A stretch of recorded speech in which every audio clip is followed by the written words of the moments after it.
어이 땡중 극락 가고 싶어? 법당 안에서 조폭들이 스님을 조롱하며 불상을 걷어찼습니다. 그 순간 문이 열리고 두 여성이 들어섰죠. 한 명은 전설의 707특임단 딸, 다른 한 명은 여군 최초로 별을 단 사단장 어머니였습니다.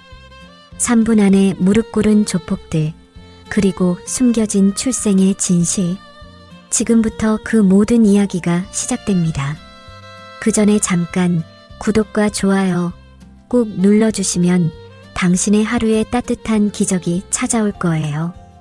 깊은 산속에 자리 잡은 천년산은 고요한 정막에 쌓여 있었습니다. 오래된 법당 안으로 들어선 5명의 남자들은 거칠고 위압적인 분위기를 풍겼습니다. 가장 앞서 걷는 남자의 목덜미에는 정갈 모양의 검은 문신이 선명하게 새겨져 있었습니다. 그들은 법당 안 곳곳에서 담배를 꺼내 물고 불을 붙였습니다. 연기가 피어오르며 신성한 공간을 더럽혔습니다.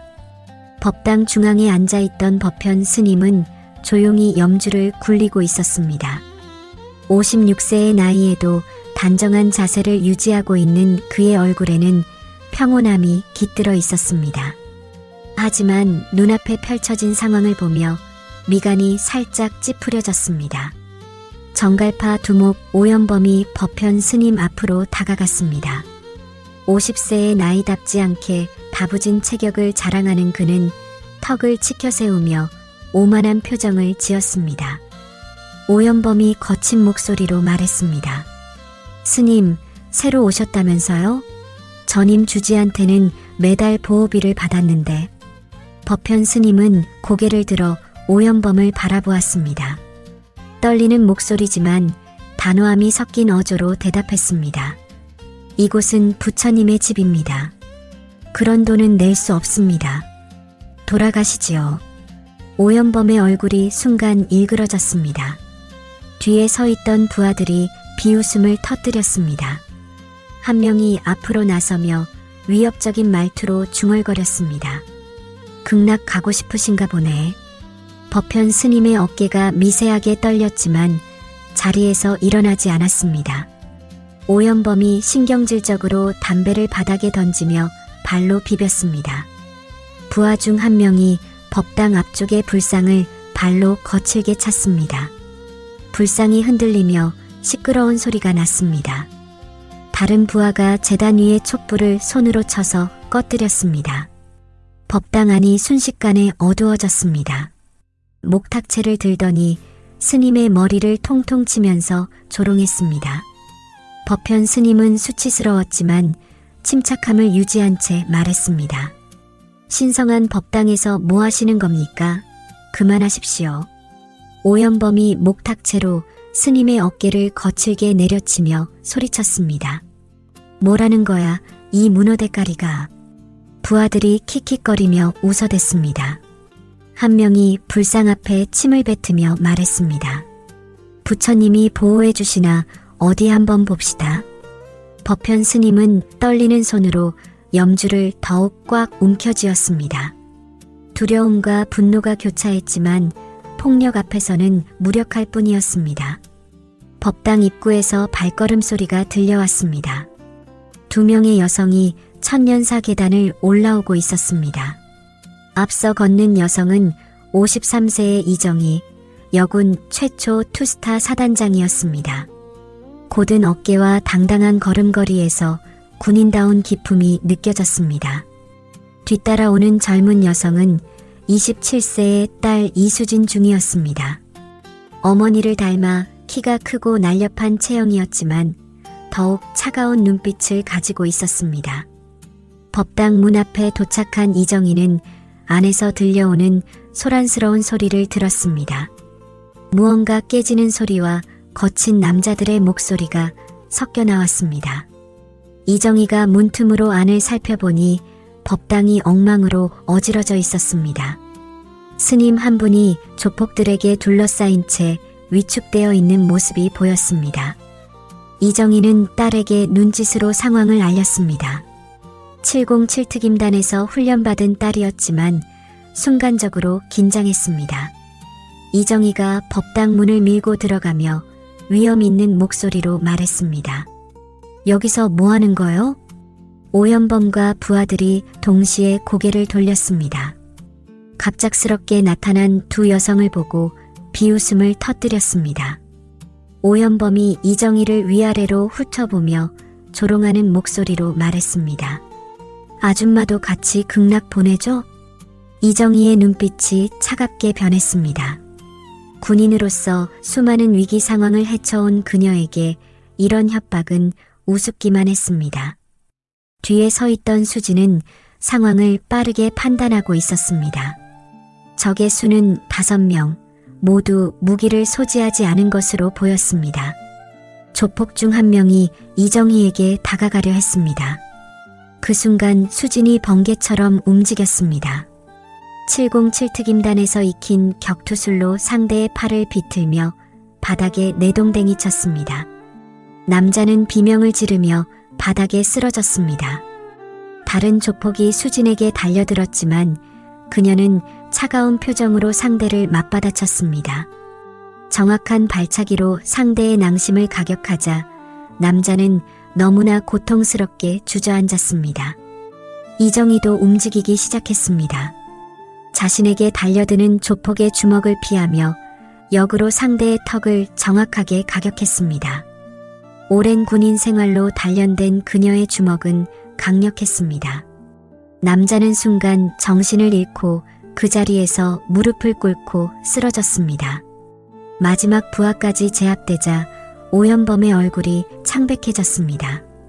그는 뒤로 물러서며 당황한 기색을 감추지 못했습니다. 이정희가 오연범을 향해 한 걸음 다가가며 차가운 목소리로 말했습니다. 당장 여기서 꺼지세요. 오연범은 쓰러진 부하들을 둘러보며 혼비백산했습니다. 그는 쓰러져 있는 부하들을 두고 혼자 서둘러 법당을 빠져나갔습니다. 법현 스님은 갑작스럽게 벌어진 상황을 믿을 수 없다는 표정으로 바라보았습니다. 법당 안에 고요함이 다시 찾아왔습니다. 어지러워진 제단과 바닥에 흩어진 법구들이 방금 전 벌어진 일의 흔적을 보여주었습니다. 법현 스님은 생명의 위기에서 자신을 구해준 두 여성을 바라보며 두 손을 모으고 정중히 인사했습니다.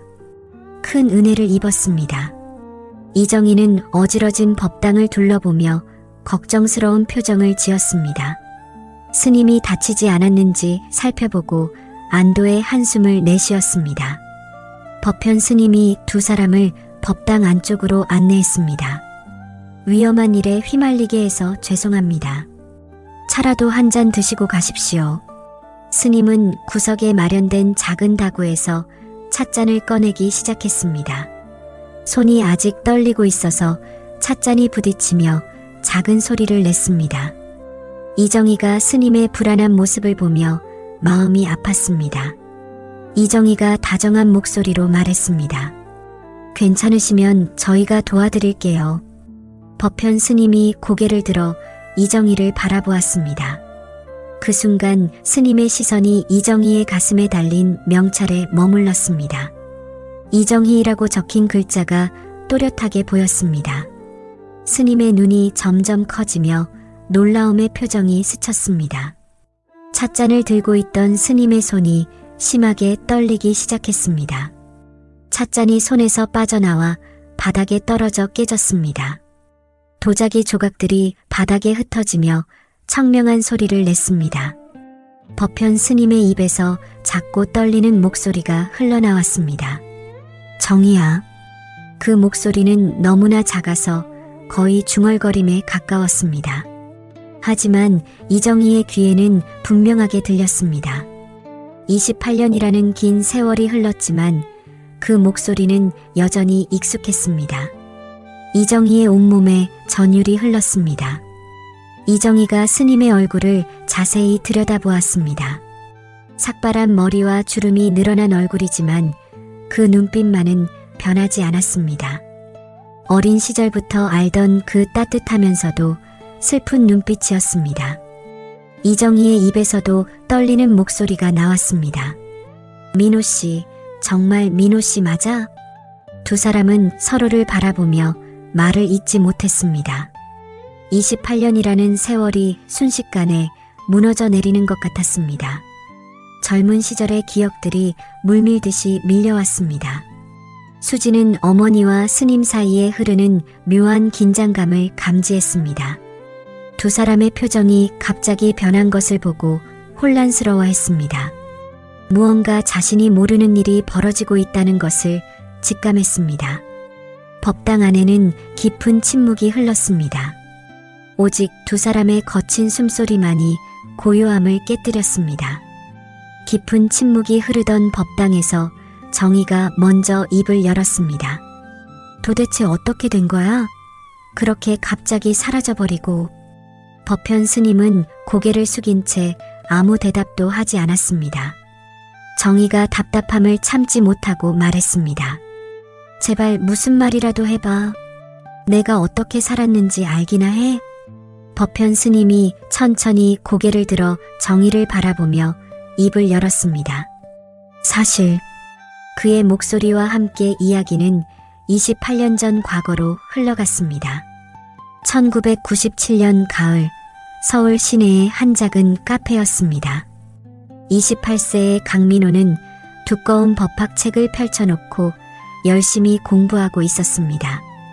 안경을 쓴 그의 얼굴은 진지했지만 어딘가 따뜻한 느낌이 있었습니다. 낡은 셔츠와 빛바랜 청바지 차림에서 넉넉하지 않은 형편이 느껴졌습니다. 카페 문이 열리며 25세의 이정희가 들어왔습니다. 단정한 군복을 입은 그녀는 당당한 걸음걸이로 카페 안을 둘러보았습니다. 짧게 자른 머리와 곧은 어깨선이 군인다운 기품을 보여주었습니다. 하지만 큰 눈과 환한 미소에서는 여성스러운 매력이 느껴졌습니다. 정희는 빈자리를 찾다가 민호가 앉은 테이블 근처로 다가갔습니다. 민호는 공부에 집중하느라 그녀의 존재를 알아차리지 못했습니다. 정희가 의자를 끌어당기는 소리에 민호가 고개를 들었습니다. 두 사람의 시선이 처음으로 마주치는 순간이었습니다. 민호는 정희의 아름다운 모습에 첫눈에 반해버렸습니다. 책에서 손을 떼고 어색하게 미소를 지었습니다. 정희도 민호의 진지하면서도 선량해 보이는 얼굴에 호감을 느꼈습니다. 정희가 먼저 말을 걸었습니다. 공부하시는 거 방해된다면 자리를 옮길게요. 민호가 당황하며 손을 흔들었습니다. 아니에요, 괜찮습니다. 혹시 커피 한 잔 같이 드실래요? 정희의 얼굴에 환한 미소가 번졌습니다. 좋아요. 두 사람은 서로의 이야기에 빠져들었습니다. 시간 가는 줄 모르고 대화를 나누었습니다. 민호는 정희의 당당하면서도 순수한 매력에 점점 끌렸습니다. 정희 역시 민호의 성실하고 따뜻한 성격에 마음이 움직였습니다. 해가 지고 가로등에 불이 켜질 무렵 두 사람은 아쉬운 작별을 했습니다. 민호가 정희에게 전화번호를 물어보며 떨리는 목소리로 말했습니다. 다시 만날 수 있을까요? 정희가 밝게 웃으며 대답했습니다. 물론이죠. 그 후로 민호와 정희는 자주 만나게 되었습니다. 민호가 공부하던 도서관 근처 카페가 두 사람의 주요 만남 장소가 되었습니다. 정희는 부대 일과가 끝나면 민호를 찾아와 함께 시간을 보냈습니다. 민호 역시 공부 중간중간 정희에게 전화를 걸어 안부를 물었습니다. 어느 따뜻한 봄날 저녁 두 사람은 한강공원을 걸으며 대화를 나누었습니다. 민호가 정희에게 자신의 가족 이야기를 털어놓았습니다. 부모님이 운영하는 작은 식당은 손님이 많지 않아 항상 어려웠다고 했습니다. 그럼에도 불구하고 아버지와 어머니는 아들의 공부를 위해 밤낮으로 일하고 계셨습니다. 민호의 목소리에는 부모님에 대한 깊은 사랑과 고마움이 담겨 있었습니다.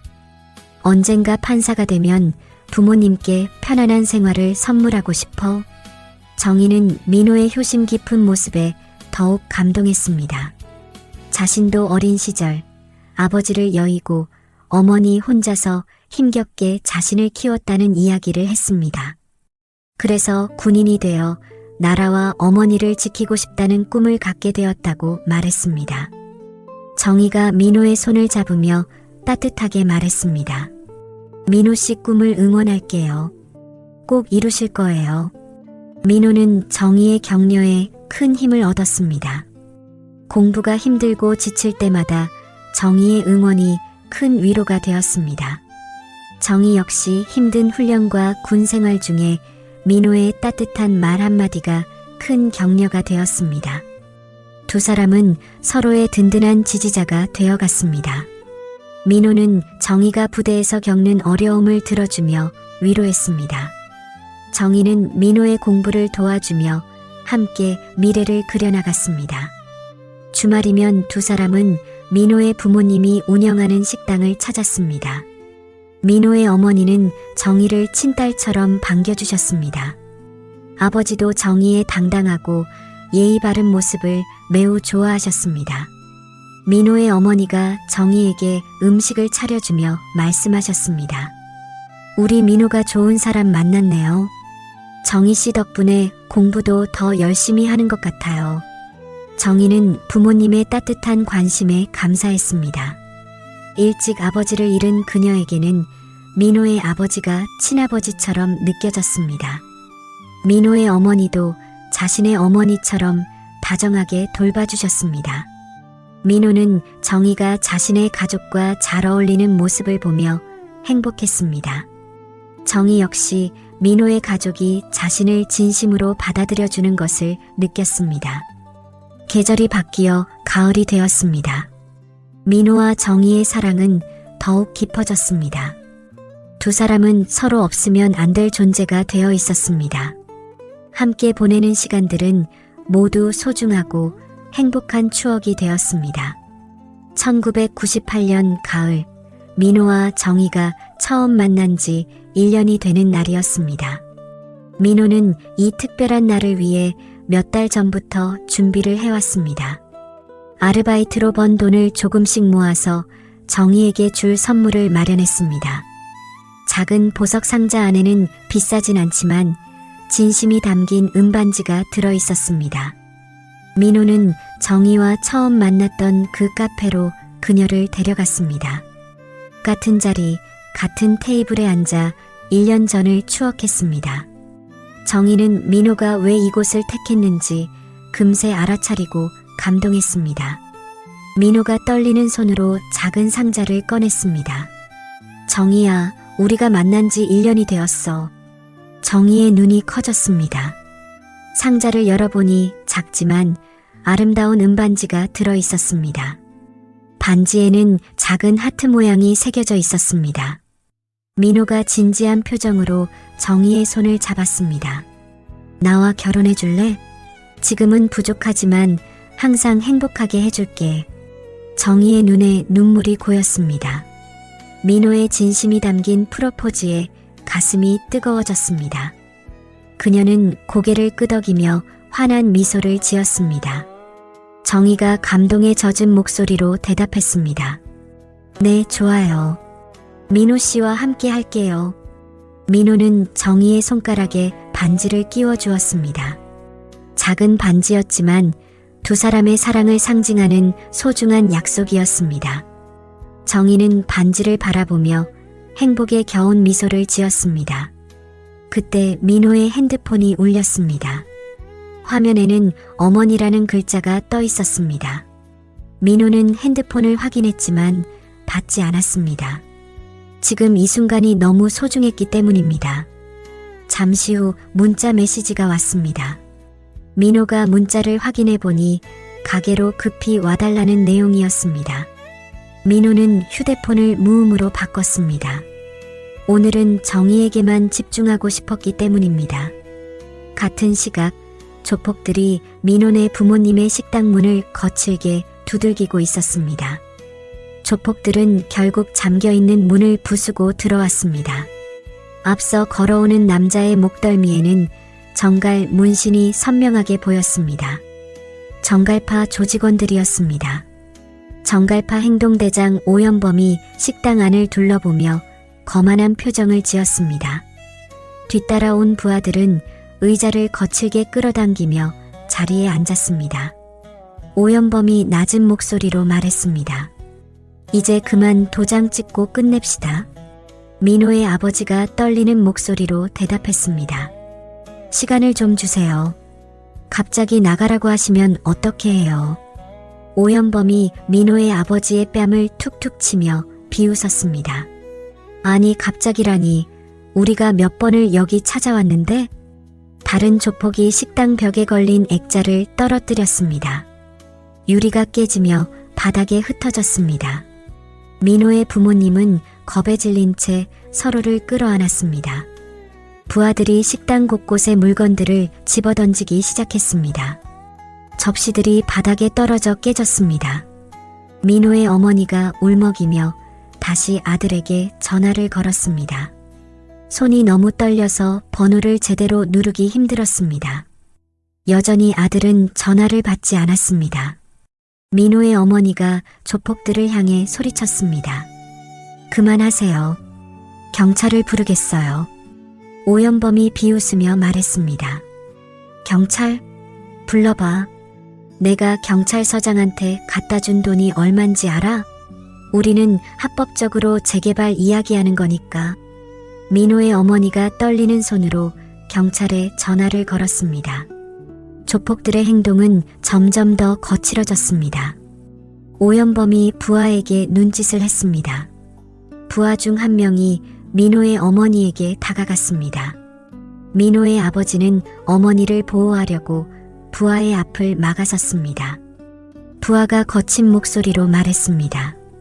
아저씨, 나와봐. 아줌마랑 할 얘기가 있으니까. 민호의 아버지가 떨리는 목소리로 대답했습니다. 애 엄마는 건들지 마시오. 부하가 어이없어하며 민호의 아버지를 옆으로 거칠게 밀어 넘어뜨렸습니다. 갑작스러운 힘에 민호의 아버지는 균형을 잃고 옆으로 넘어졌습니다. 민호의 아버지는 옆쪽 테이블의 날카로운 모서리에 머리를 박았습니다. 퍽 하는 소리와 함께 바닥에 쓰러졌습니다. 머리에서 피가 흘러나오기 시작했습니다. 민호의 어머니가 비명을 질렀습니다. 여보. 어머니는 쓰러진 아버지에게 달려가 무릎을 꿇었습니다. 피가 바닥에 점점 번져나갔습니다. 오연범은 전혀 당황하지 않고 부하에게 말했습니다. 야, 인주 가져와서 지장 찍어. 부하가 인주와 계약서를 가져왔습니다. 쓰러져 있는 민호의 아버지 손가락을 들어 계약서에 지장을 찍었습니다. 이제 됐다. 그만 가자. 오연범과 부하들은 만족해하며 자리를 떠났습니다. 민호의 어머니가 아버지를 흔들며 울부짖었습니다. 여보, 눈 떠요. 제발 눈 떠요. 하지만 아버지는 반응이 없었습니다. 숨소리도 들리지 않았습니다. 식당에는 민호의 어머니와 숨진 아버지만 남았습니다. 어머니는 아버지의 차가운 몸을 부여잡고 계속 울었습니다. 피가 바닥에 넓게 퍼져 있었습니다. 어머니가 떨리는 손으로 다시 아들에게 전화를 걸었습니다. 여전히 연결되지 않았습니다. 멀리서 경찰차 사이렌 소리가 들려왔습니다. 하지만 이미 너무 늦었습니다. 돌이킬 수 없는 일이 벌어진 후였습니다. 다음 날 아침 호텔 침대에서 눈을 뜬 민호는 행복한 미소를 지었습니다. 어젯밤 정희와 보낸 달콤한 시간이 꿈만 같았습니다. 손가락에 끼워진 커플링을 바라보며 흐뭇해했습니다. 민호가 침대 옆 테이블 위에 핸드폰을 집어들었습니다. 화면에는 어머니로부터 온 수십 통의 부재중 전화가 표시되어 있었습니다. 문자 메시지도 여러 개 와 있었습니다. 민호의 얼굴이 순간 굳어졌습니다. 평소 어머니는 이렇게 많은 전화를 하지 않으셨습니다. 무언가 급한 일이 있었던 것 같았습니다. 민호가 서둘러 어머니에게 전화를 걸었습니다. 한참 후에 어머니의 목소리가 들려왔습니다. 하지만 평소와는 완전히 다른 목소리였습니다. 어머니가 울음 섞인 목소리로 말씀하셨습니다. 민호야, 아버지가 돌아가셨어. 민호는 처음에 어머니의 말을 이해할 수 없었습니다. 어젯밤만 해도 건강하셨던 아버지가 갑자기 돌아가셨다는 것이 믿어지지 않았습니다. 민호가 떨리는 목소리로 물었습니다. 뭐라고요? 아버지가 어떻게 되셨다고요? 어머니가 흐느끼며 다시 말씀하셨습니다. 어젯밤에 그놈들이 또 와서. 민호는 핸드폰을 떨어뜨렸습니다. 온몸이 떨리기 시작했습니다. 어젯밤 어머니의 전화를 받지 않았던 자신이 떠올랐습니다. 민호가 급히 옷을 입으며 말했습니다. 어머니, 지금 어디 계세요? 제가 바로 갈게요. 어머니가 힘없는 목소리로 대답하셨습니다. 병원에 있어. 장례식장에서 기다리고 있어. 민호가 장례식장에 도착했을 때 어머니는 혼자 앉아 계셨습니다. 하룻밤 사이에 10년은 늙어 보이셨습니다. 눈이 퉁퉁 부어 있고 얼굴은 창백했습니다. 민호는 자신의 잘못을 깨달았습니다. 어젯밤 어머니의 급한 전화를 받았다면 아버지를 구할 수 있었을지도 모릅니다. 자신이 정의에게만 신경 쓰느라 부모님을 외면했다는 생각이 들었습니다. 민호가 어머니의 손을 잡으며 말했습니다. 어머니, 제가 잘못했어요. 제가 전화를 받았어야 했는데. 어머니는 고개를 저으며 아무 말도 하지 않았습니다. 하지만 민호는 죄책감에서 벗어날 수 없었습니다. 만약 자신이 있었다면 아버지를 지킬 수 있었을 것이라는 생각이 계속 들었습니다. 행복했던 어젯밤이 갑자기 악몽처럼 느껴졌습니다. 민호는 아버지의 영정사진 앞에 무릎을 꿇었습니다. 아버지의 따뜻한 미소가 담긴 사진을 바라보며 눈물이 쏟아졌습니다. 어젯밤 자신의 행복 뒤에 이런 비극이 벌어지고 있었다니 믿을 수 없었습니다. 민호가 아버지에게 중얼거렸습니다. 아버지, 죄송해요. 제가 지켜드렸어야 했는데. 아버지의 장례식이 치러진 지 사흘이 지났습니다. 민호는 어머니와 함께 텅 빈 집에서 지내고 있었습니다. 평소 아버지의 웃음소리로 가득했던 집은 이제 정막만이 흘렀습니다. 어머니는 거의 말을 하지 않으셨고 음식도 제대로 드시지 않으셨습니다. 민호는 어머니를 돌보면서도 자책감에서 벗어날 수 없었습니다. 밤마다 그날 밤 일을 되돌아보며 후회했습니다. 어느 날 아침 어머니가 갑자기 가슴을 움켜쥐며 쓰러지셨습니다. 민호는 급하게 어머니를 모시고 응급실로 향했습니다. 민호는 어머니만큼은 꼭 지키고 싶었습니다. 하지만 그날 저녁 어머니의 상태가 급격히 나빠졌습니다. 결국 어머니는 민호의 손을 잡은 채 조용히 숨을 거두셨습니다. 며칠 사이에 부모님을 모두 잃은 민호는 완전히 무너졌습니다. 민호는 병원 복도에 주저앉아 하루 종일 울었습니다. 자신이 부모님을 죽였다는 생각에 사로잡혀 괴로워했습니다. 그날 밤 정의와 행복해했던 자신이 원망스러워서 이 모든 사실을 정의에게 한마디도 하지 않았습니다. 민호의 마음속에는 깊은 절망과 죄책감만 남았습니다. 민호는 집으로 돌아가 모든 것을 정리하기 시작했습니다. 사법고시 공부 자료들을 모두 버렸습니다. 정의와 함께 찍은 사진들도 모두 치웠습니다. 며칠 후 민호는 정의에게 헤어지자는 짧은 문자 하나만 남기고 집을 떠났습니다. 어디로 가는지도 말하지 않고 홀연히 사라졌습니다. 깊은 산속으로 들어가 속세를 등지기로 결심했습니다.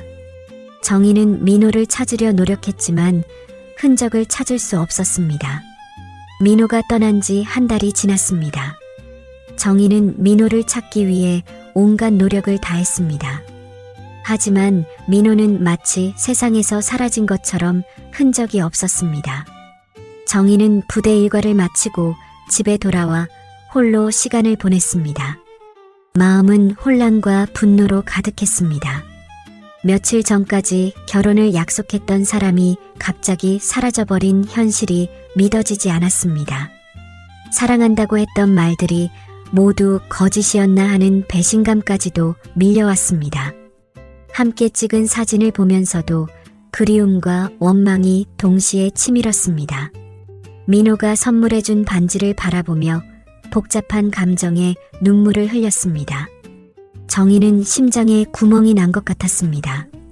어느 날 아침 정희는 몸에 이상을 느꼈습니다. 속이 메스꺼웠고 어지러움이 계속되었습니다. 처음에는 스트레스 때문이라고 생각했습니다. 하지만 증상이 며칠째 계속되자 병원을 찾았습니다. 의사가 검사 결과를 보며 정희에게 말했습니다. 축하드립니다. 임신 5주째입니다. 정희는 의사의 말을 듣고 깜짝 놀랐습니다.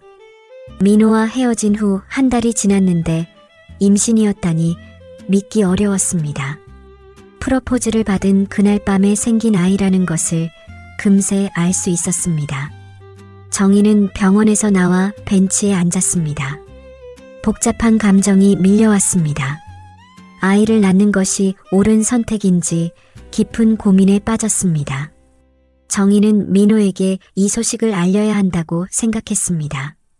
민호가 이 소식을 들으면 마음을 바꿀지도 모른다고 희망했습니다. 정희는 경찰서에도 실종 신고를 했습니다. 하지만 성인이 자의로 사라진 경우는 찾기 어렵다고 했습니다. 민호가 의도적으로 모든 흔적을 지우고 떠났다는 것이 분명했습니다. 정희는 혼자서 결정을 내려야 했습니다. 뱃속의 아이를 어떻게 할지 심각하게 고민했습니다. 정희는 자신의 어머니와 상의했습니다. 어머니는 정희의 상황을 듣고 많이 놀라셨습니다. 하지만 곧 정희를 따뜻하게 안아주셨습니다. 정희는 깊이 고민한 끝에 아이를 낳기로 결심했습니다. 민호는 떠났지만 그의 아이만큼은 지키고 싶었습니다. 혼자서도 훌륭하게 키울 수 있다는 자신감이 있었습니다. 정희는 부대 동료들에게 임신 사실을 알렸습니다. 모두들 놀라면서도 정희를 응원해 주었습니다. 군인으로서 미혼모가 되는 것이 쉽지 않다는 것도 알고 있었습니다. 정희는 출산 휴가를 준비하며 혼자서도 잘 해낼 수 있다고 다짐했습니다. 아이에게는 아버지에 대해 절대 말하지 않기로 결심했습니다. 아이가 상처받지 않도록 보호하고 싶었습니다. 몇 달이 흘러 정희는 건강한 딸을 낳았습니다. 아이의 이름을 수진이라고 지었습니다. 작지만 건강한 아이를 보며 정희는 새로운 삶을 다짐했습니다. 정희는 수진을 키우며 강인한 어머니가 되었습니다. 아이에게는 오직 사랑만 주며 최선을 다해 보살폈습니다. 수진은 아버지 없이도 밝고 건강하게 자라났습니다. 과거의 이야기가 끝나자 세 사람 모두 말을 잇지 못했습니다. 법당 안은 깊은 침묵에 잠겨 있었습니다. 28년이라는 긴 세월 동안 숨겨져 있던 진실이 드러나면서 각자의 마음은 복잡한 감정으로 뒤엉켜 있었습니다. 법현 스님은 떨리는 손으로 얼굴을 감쌌습니다. 정희가 자신의 아이를 임신했었다는 사실에 충격을 받았습니다. 자신이 모든 것을 버리고 떠났을 때 그녀 혼자 아이를 키워야 했다는 현실이 가슴을 찔렀습니다. 법현 스님이 힘없는 목소리로 중얼거렸습니다. 정희야, 미안해. 정말 미안해. 정희는 민호의 진심 어린 목소리를 들으며 가슴이 복잡했습니다. 그토록 원망했던 그의 갑작스러운 이별에 이런 비극이 숨어 있었다니 믿기 어려웠습니다. 동시에 28년 동안 혼자 짊어져야 했던 상처와 분노가 되살아났습니다. 정희가 떨리는 목소리로 말했습니다. 어머님, 아버님 일은 정말 유감이야. 하지만 나 혼자 수진이를 키우면서 얼마나 힘들었는지 알아? 수진은 두 사람의 대화를 들으며 완전히 혼란에 빠졌습니다. 평생 아버지가 없다고 생각하며 살아왔는데 갑자기 눈앞에 아버지가 나타났습니다. 그것도 스님의 모습으로 말입니다. 머릿속이 하얗게 변했습니다. 법현 스님과 정희가 동시에 수진을 바라보았습니다. 두 사람 모두 이 순간을 어떻게 설명해야 할지 막막했습니다. 정희가 딸을 향해 다가가며 말했습니다. 수진아. 수진은 고개를 떨군 채 충격을 받은 표정으로 멍하게 있을 뿐이었습니다. 법현 스님이 그런 수진을 바라보며 눈물을 흘렸습니다. 자신과 정희의 모습이 섞인 딸의 얼굴을 보니 가슴이 터질 것 같았습니다. 27년 동안 함께하지 못한 시간이 그저 안타까웠습니다. 법현 스님이 떨리는 목소리로 말했습니다. 수진아, 미안하다. 수진은 갑작스럽게 쏟아진 진실을 받아들이기 어려워했습니다. 눈물이 눈가에 맺혔지만 애써 참으려 했습니다. 707특임단에서 단련된 그녀였지만 이런 감정적 충격은 처음이었습니다. 정희는 딸의 감정을 이해했습니다. 자신도 같은 마음이었기 때문입니다. 하지만 민호의 사정을 알고 난 후 복잡한 심정이었습니다. 법현 스님은 수진의 반응이 충분히 받아들여졌습니다. 딸이 화를 낼 만했습니다. 자신이 아버지로서의 책임을 전혀 다하지 못했기 때문입니다. 법현 스님이 무릎을 꿇으며 말했습니다. 수진아, 아빠가 잘못했다. 아빠가 미안하다는 말밖엔 할 말이 없구나. 법당 안에 무거운 침묵이 한참 지속되었습니다. 세 사람은 각자의 생각에 잠겨 있었습니다. 28년이라는 긴 세월 동안 벌어진 일들을 되돌아보고 있었습니다. 잃어버린 시간과 놓친 기회들이 아쉽기만 했습니다. 이정희가 먼저 입을 열었습니다. 민호 씨, 만약 그날 밤 당신이 어머님 전화를 받았다면 어떻게 됐을까? 법현 스님이 깊은 한숨을 내쉬며 대답했습니다. 만약 그랬다면 모든 것이 달라졌을 텐데. 그때 천둥 소리가 크게 울렸습니다. 법당 전체가 울리는 것 같은 굉음이었습니다. 이어서 엄청나게 밝은 번개가 번쩍였습니다. 법당 안이 순간적으로 환하게 밝아졌습니다. 그 빛은 마치 초자연적인 무언가를 암시하는 것 같았습니다. 강렬한 빛이 사라지고 법현 스님과 이정희는 눈을 떴습니다. 그들이 있는 곳은 28년 전 그 카페였습니다.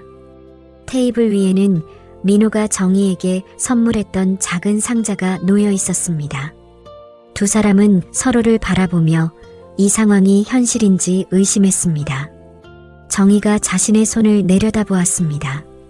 손가락에는 28년 전 민호가 끼워준 은반지가 있었습니다. 거울에 비친 자신의 모습은 25세의 젊은 모습이었습니다. 옆에 앉은 민호도 28세의 고시생 모습 그대로였습니다. 민호가 놀라운 목소리로 말했습니다.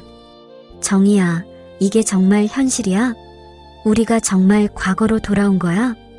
정희도 믿기 어렵다는 표정으로 대답했습니다. 그런 것 같아. 이게 말이 돼? 그때 민호의 핸드폰이 울렸습니다. 화면에는 어머니라는 글자가 떠 있었습니다.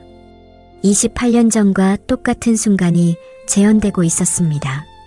하지만 이번에는 민호가 즉시 전화를 받았습니다. 어머니의 급한 목소리가 들려왔습니다. 민호야, 빨리 가게로 와. 그놈들이 또 와서 문을 두들기고 있어. 민호의 얼굴이 창백해졌습니다. 28년 전의 기억이 생생하게 떠올랐습니다. 이번에는 절대로 부모님을 잃을 수 없었습니다.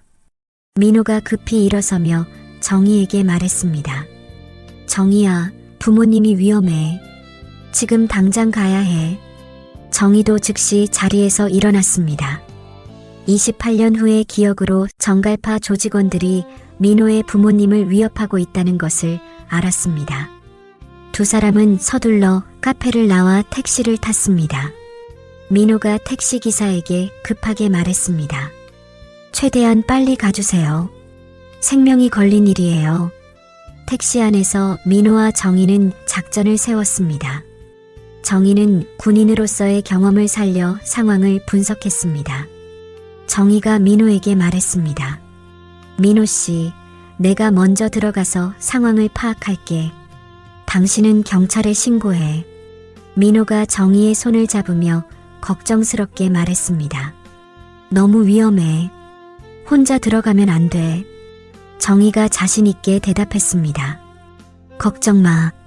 나는 군인이야. 이런 상황은 충분히 대처할 수 있어.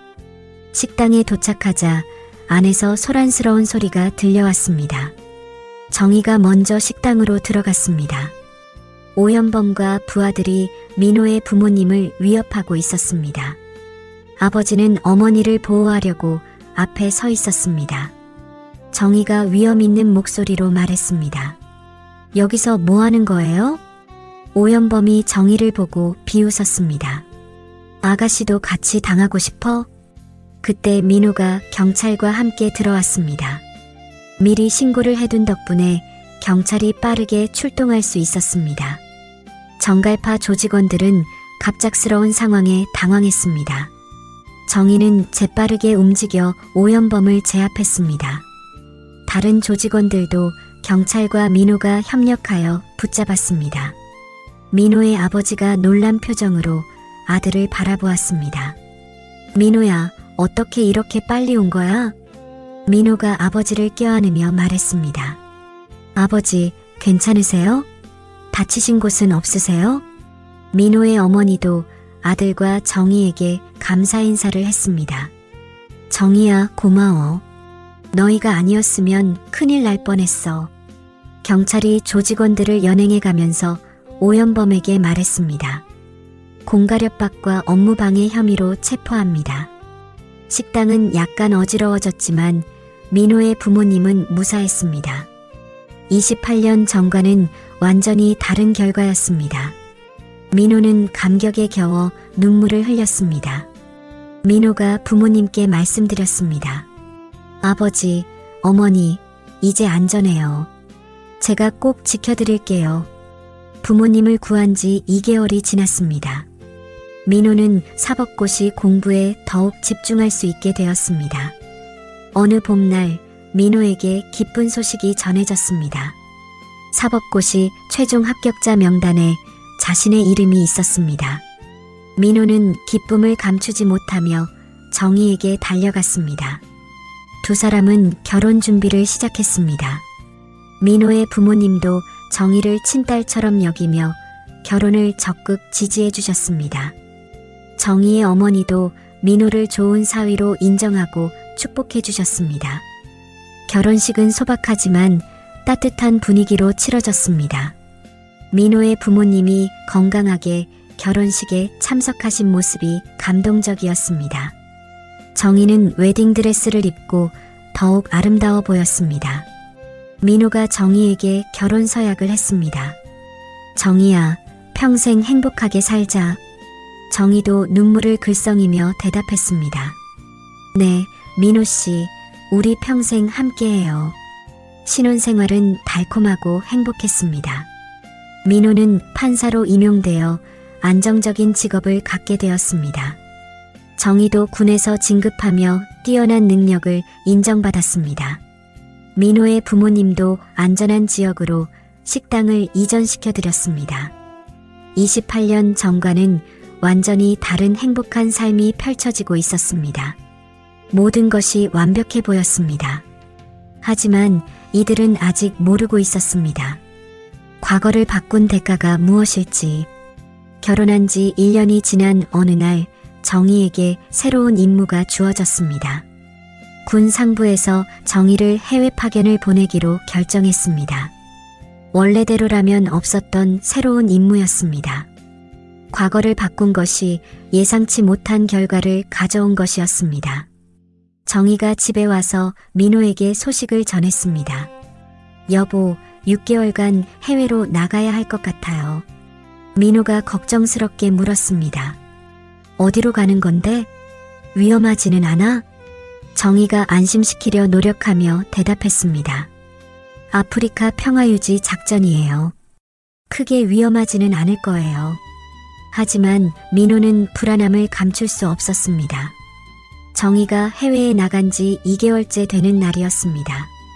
민호는 법원에서 업무를 보고 있었습니다.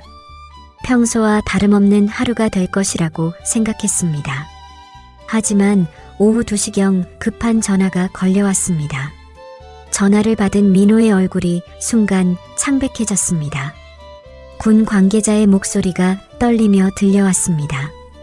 이정의 중위가 훈련 중 큰 사고를 당했습니다. 민호는 손에서 전화기를 떨어뜨렸습니다. 주변의 모든 소리가 멀게 들렸습니다. 무슨 일이 벌어진 것인지 정확히 파악할 수 없었습니다. 민호가 떨리는 목소리로 물었습니다. 무슨 사고요? 정희가 어떻게 된 거예요? 군 관계자가 심각한 목소리로 대답했습니다. 폭발물 제거 훈련 중 예상치 못한 폭발이 있었습니다. 지금 응급실에 있습니다. 민호는 즉시 모든 일을 중단하고 공항으로 향했습니다. 가장 빠른 항공편으로 정희가 있는 병원으로 향했습니다. 비행기 안에서 민호는 계속 기도했습니다. 정희가 무사하기를 간절히 바랐습니다. 12시간 후 민호는 해외 군 병원에 도착했습니다. 응급실 앞에서 의료진들이 분주하게 움직이고 있었습니다. 민호는 가장 먼저 정희를 찾았고 상태를 물었습니다. 여보 괜찮아? 어떻게 된 거야? 의사는 뭐래? 정희는 아프지만 최대한 내색하지 않으며 대답했습니다. 응, 난 괜찮아. 많이 놀랬지? 미안해. 나도 결과를 기다리고 있는 중이야. 그때 담당 의사가 민호와 정희를 찾아와 설명했습니다. 이정의 중위가 폭발로 인해 심한 외상을 입었습니다. 생명은 건졌지만 상태가 심각합니다. 민호가 다급하게 물었습니다. 어떤 부상인가요? 회복될 수 있나요? 의사가 무거운 표정으로 대답했습니다. 외부 상처는 치료할 수 있지만 내부 장기에 손상이 있습니다. 폭발로 인한 내상으로 자궁에 심각한 손상을 입었습니다. 정희와 민호는 의사의 말을 이해하지 못했습니다. 의사가 더 구체적으로 설명했습니다. 앞으로 임신이 어려울 것 같습니다. 그 순간 정희와 민호의 세상이 무너져 내렸습니다. 정희가 충격에 빠져 말을 잇지 못했습니다. 민호도 갑작스러운 소식에 어떻게 반응해야 할지 몰랐습니다. 두 사람은 서로를 바라보며 절망에 빠졌습니다. 원래대로라면 수진이 태어나야 하지만 이제는 불가능해졌습니다. 과거를 바꾼 대가가 이런 형태로 나타난 것이었습니다. 정희는 회복 후 본국으로 돌아왔습니다. 하지만 예전의 밝은 모습은 찾을 수 없었습니다. 수진이를 다시는 볼 수 없는 현실이 그녀를 깊은 슬픔에 빠뜨렸습니다. 민호도 정희를 위로하려 노력했지만 한계가 있었습니다. 두 사람 모두 상처받은 마음을 달랠 방법을 찾지 못했습니다. 행복했던 결혼 생활에 깊은 균열이 생겼습니다. 한국으로 돌아온 지 한 달이 지났습니다. 정희는 신체적으로는 많이 회복되었지만 마음의 상처는 깊었습니다. 예전에 행복했던 모습을 찾기 어려웠습니다. 어느 날 저녁 민호와 정희는 오랜만에 조용히 대화를 나누었습니다.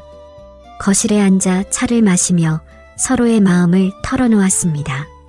창밖으로는 28년 후와 똑같은 가을 풍경이 펼쳐져 있었습니다. 정희가 먼저 입을 열었습니다. 여보, 우리가 과거를 바꾼 게 정말 옳은 일이었을까요? 민호는 정희의 질문에 답하지 못했습니다. 자신도 같은 생각을 하고 있었기 때문입니다. 부모님을 구한 것은 좋았지만 그 대가가 너무 컸습니다. 민호가 깊은 한숨을 내쉬며 말했습니다. 나도 모르겠어. 정희가 창밖을 바라보며 중얼거렸습니다. 원래대로라면 우리에게 딸이 있었잖아요. 수진이요. 민호도 28년 후의 기억을 떠올렸습니다. 당당하고 용감한 딸 수진의 모습이 생생했습니다. 707 특임단 중위로 성장한 딸을 자랑스럽게 바라보았던 기억이 났습니다. 민호가 슬픈 목소리로 말했습니다. 우리 딸 수진이를 이제 다시는 볼 수 없다니. 정희의 눈에 눈물이 고였습니다. 사랑했던 딸에 대한 그리움이 밀려왔습니다. 수진은 자신이 혼자 키운 소중한 딸이었습니다. 민호도 복잡한 마음이 되었습니다. 부모님의 생명과 딸의 존재 사이에서 선택해야 하는 상황이었습니다.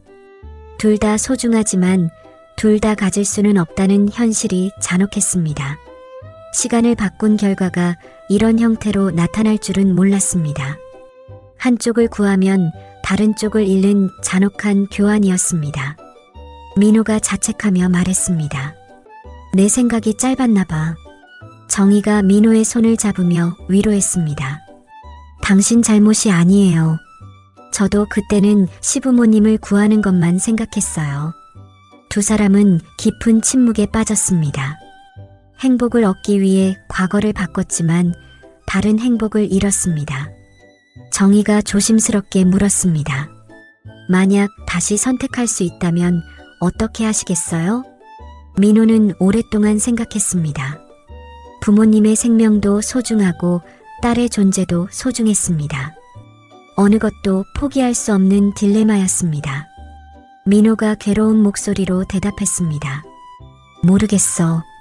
둘 다 너무 소중해서 선택할 수 없어. 정희도 같은 마음이었습니다. 원래는 민호를 잃었지만 수진을 얻었습니다. 지금은 민호를 얻었지만 수진을 잃었습니다. 정희가 슬픈 미소를 지으며 말했습니다. 인생이 참 잔혹하네요. 모든 것을 가질 수는 없나 봐요.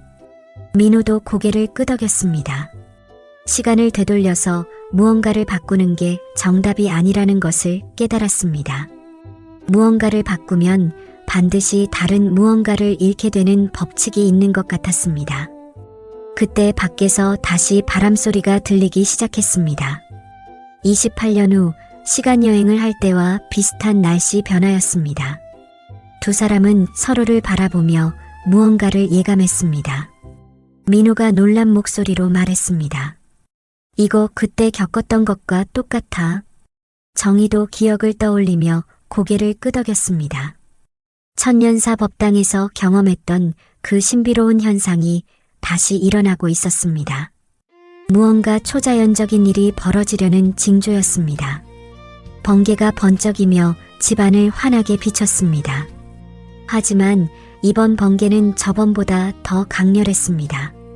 마치 하늘이 갈라지는 것처럼 강력한 빛이었습니다. 빛이 점점 더 강해지며 두 사람을 완전히 감쌌습니다. 강렬한 폭풍 속에서 두 사람은 다시 시간의 틈새로 빨려 들어갔습니다. 강렬한 빛이 사라지고 민호와 정희는 눈을 떴습니다. 그들이 있는 곳은 천년사 법당이었습니다. 차를 마시던 바로 그 순간으로 돌아와 있었습니다. 테이블 위에는 아직 김이 나는 차가 그대로 놓여 있었습니다. 수진이 여전히 부모님 곁에 앉아 있었습니다. 그녀는 부모님의 갑작스러운 표정 변화를 보며 의아해했습니다. 방금 전까지 과거 이야기를 나누던 중이었는데 갑자기 분위기가 달라졌습니다. 법현 스님이 정희를 바라보며 놀란 표정을 지었습니다. 방금 전까지와는 다른 묘한 느낌이 들었습니다. 마치 오랜 시간이 흘렀다가 다시 돌아온 것 같은 기분이었습니다. 정희도 주위를 둘러보며 혼란스러워했습니다. 분명히 28년 전으로 돌아가서 여러 가지 일들을 겪었는데 다시 현재로 돌아와 있었습니다. 하지만 그 모든 일이 꿈이었는지 현실이었는지 확신할 수 없었습니다. 수진이 걱정스러운 목소리로 물었습니다. 두 분 다 괜찮으세요? 갑자기 표정이 이상해지셨는데요. 민호와 정희는 서로를 바라보며 무언의 소통을 했습니다. 두 사람 모두 똑같은 경험을 한 것이 분명했습니다. 28년 전으로 돌아가서 부모님을 구하고 결혼했던 기억이 생생했습니다. 정희가 조심스럽게 민호에게 물었습니다. 민호 씨, 혹시 당신도 방금 전 민호가 고개를 끄덕이며 대답했습니다. 응, 나도 같은 것을 경험했어. 28년 전으로 돌아가서. 하지만 문장을 끝까지 말하지 못했습니다. 수진 앞에서 시간여행 이야기를 하기에는 너무 믿기 어려운 일이었습니다.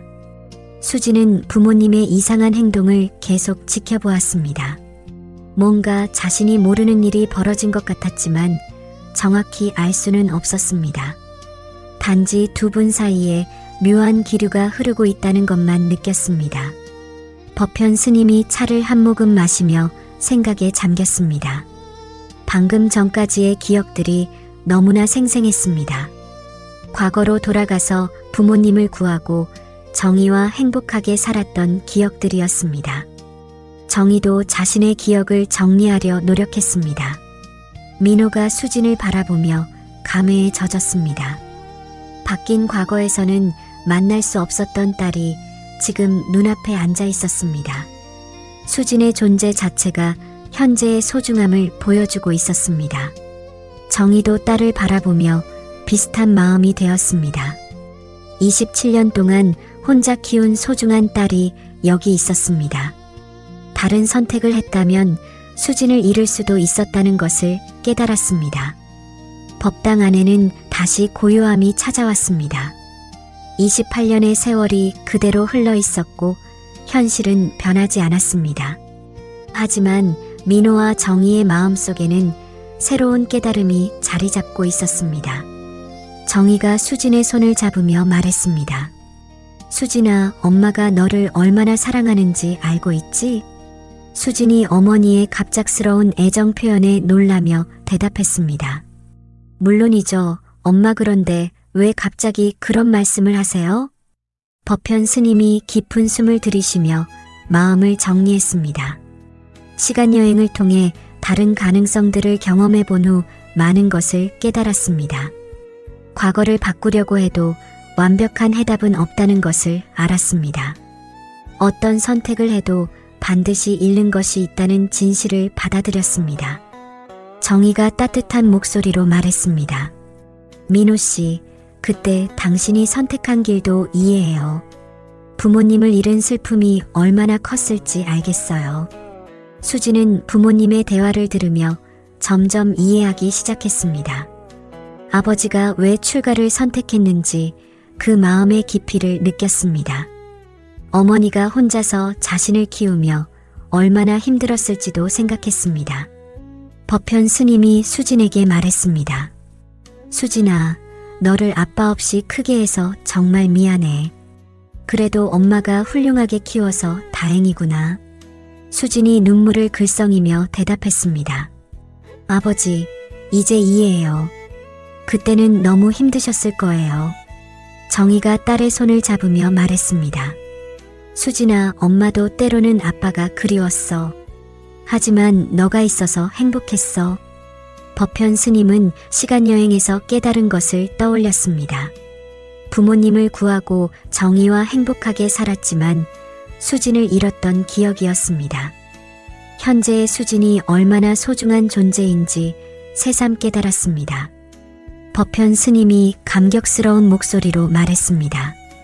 지금 이 순간이 바로 극락이구나. 가족이 함께 있는 이 순간 말이야. 정의도 깊이 공감하며 고개를 끄덕였습니다. 부족한 것만 생각하며 살았는데 이미 충분히 행복했다는 것을 알았습니다. 28년이라는 세월이 아깝지만 지금부터라도 함께 할 수 있다는 것에 감사했습니다. 수진이 부모님을 번갈아 보며 말했습니다. 어머니, 아버지, 이제 우리 진짜 가족이 된 거죠?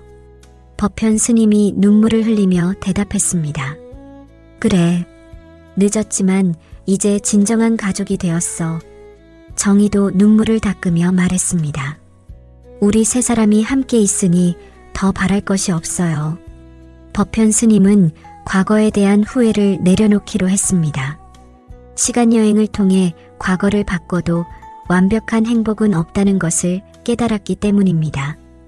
현재를 받아들이고 앞으로의 시간을 소중히 여기기로 결심했습니다. 정의도 마찬가지였습니다. 민호를 원망했던 마음이 완전히 사라졌습니다. 그 대신 함께 보낼 수 있는 시간들에 대한 감사함이 마음에 가득했습니다.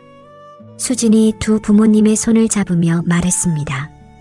앞으로 자주 만나요. 28년을 못 본 만큼 더 많이 만나서 이야기해요. 해가 서쪽으로 기울어지며 법당 안에 따뜻한 빛이 들어왔습니다. 세 사람의 얼굴에는 평화로운 미소가 번져 있었습니다. 28년 만에 만난 가족은 서로를 용서하고 현재에 감사하게 되었습니다. 세 사람은 28년이 지나서야 알았습니다. 그 무엇과도 바꿀 수 없는 건 바로 지금이라는 것을. 오늘 이야기 마음에 드셨나요? 구독과 좋아요를 눌러주시면 당신의 하루에 따뜻한 기적이 찾아올 거예요.